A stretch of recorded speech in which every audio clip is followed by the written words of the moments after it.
Hello, and welcome to the Fighting Moose Podcast.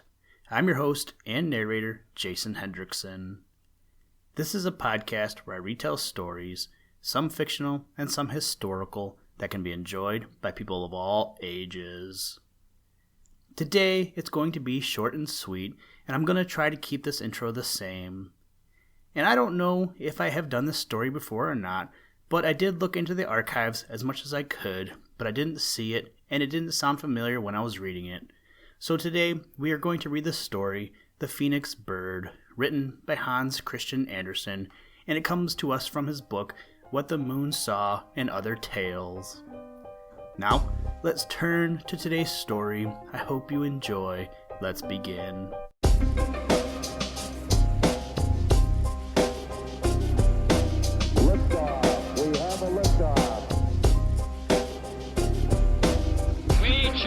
Go to the moon in this decade and do the other things, not because they are easy, but because they are hard.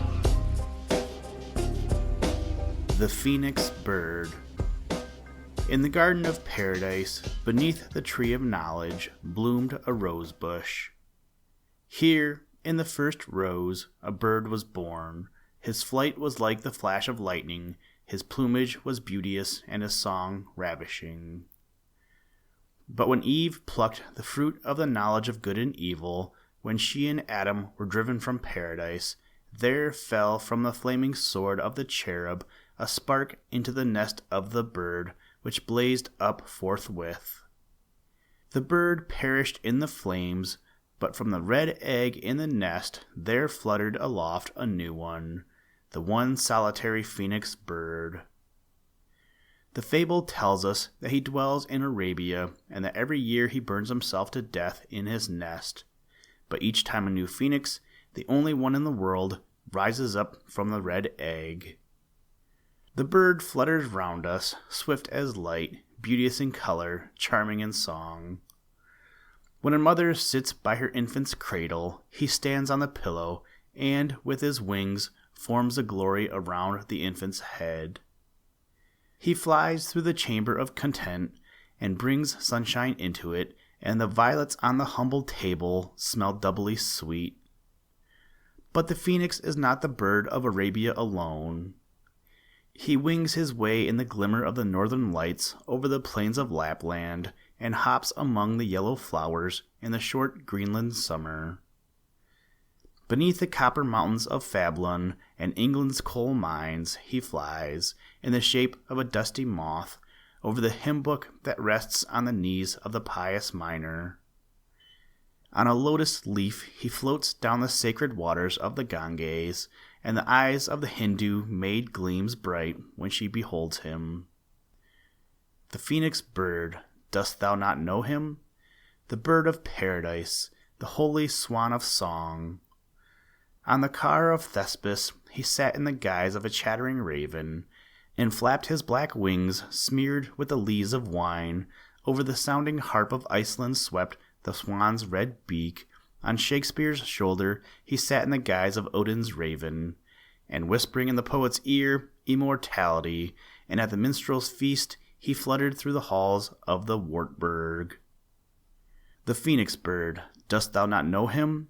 He sang to thee the Marseillaise, and thou kissedst the pen that fell from his wing. He came in the radiance of paradise, and perchance thou didst turn away from him towards the sparrow who sat with tinsel on his wings. The bird of paradise, renewed each century, born in flame, ending in flame.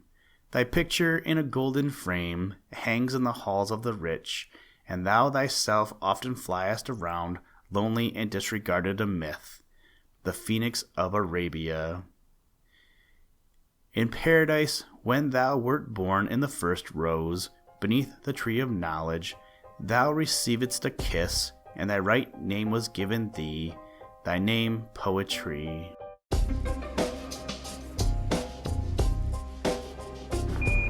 Listen, Tranquility Base here. The Eagle has landed.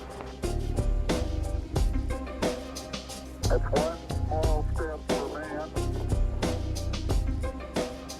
one giant leap for mankind. Thank you for listening to this episode of the Fighting Moose podcast. Please join us next time as we read another exciting story. Today's music was provided by the artist Grapes, and the audio clips were provided by NASA. For more information, to contact us, or to download podcast extras, please visit www.thefightingmoose.com. Also, if you haven't done so, please leave us a review wherever you get your podcast. Thank you for your patronage, and as always, try and do a random act of kindness every day. Mission complete, Houston. After serving the world for over 30 years, the space shuttle's earned its place in history and it's come to a final stop.